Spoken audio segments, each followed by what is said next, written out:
The village of Eldermoor lay nestled in a shallow valley, where the whispering forest loomed like a silent guardian, its ancient trees swaying with secrets older than the kingdom itself. The air was heavy with the scent of damp earth and wood smoke, and the late autumn sun cast a feeble glow over the cluster of thatched cottages. In one such cottage, its walls sagging under the weight of time and neglect, Elara stood motionless, her heart pounding like a trapped bird against her ribs. She was 20 years old, slight of frame, with chestnut hair that fell in loose waves down her back and eyes the color of storm clouds, gray, flecked with hints of silver that caught the light in rare moments of defiance. But today, those eyes were dull, her hands trembling as they clutched the frayed hem of her woolen dress. The room was small, cramped with the weight of unspoken words, and the flickering fire in the hearth did little to warm the chill that had settled in her bones. Her father, Thorns, stood by the door, his broad shoulders hunched as if bearing an invisible burden.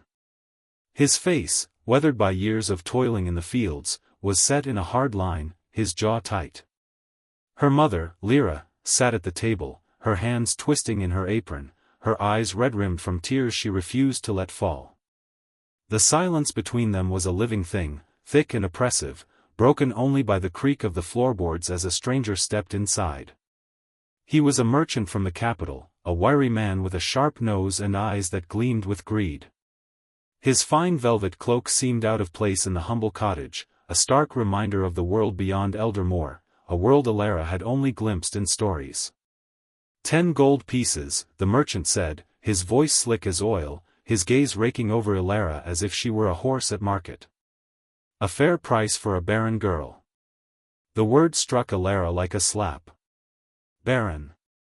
It had been 2 summers since the village healer, old Maeva, had delivered the diagnosis in her cramped, herb-scented hut. Elara had gone to her in secret, hoping for answers to the pain that had plagued her for months. Instead, she'd received a truth that shattered her world: her womb was fallow, incapable of bearing life. In Eldermoor, where a woman's worth was measured by the children she could produce, the news had spread like wildfire. Whispers followed her everywhere, to the well, to the market, to the temple where the villagers prayed to the moon goddess for fertile fields and fertile wombs. Her friends, once eager to braid her hair and share secrets, turned away. Her suitors, few as they were, vanished. And her parents, who had once doted on her, grew distant, their love replaced by a quiet resentment that carved a hollow space in Elara's chest.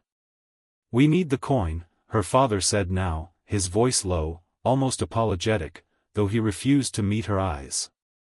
"The farm's failing. Your brothers have wives, children. Mouths to feed." Her mother's hands stilled, and a single sob broke free.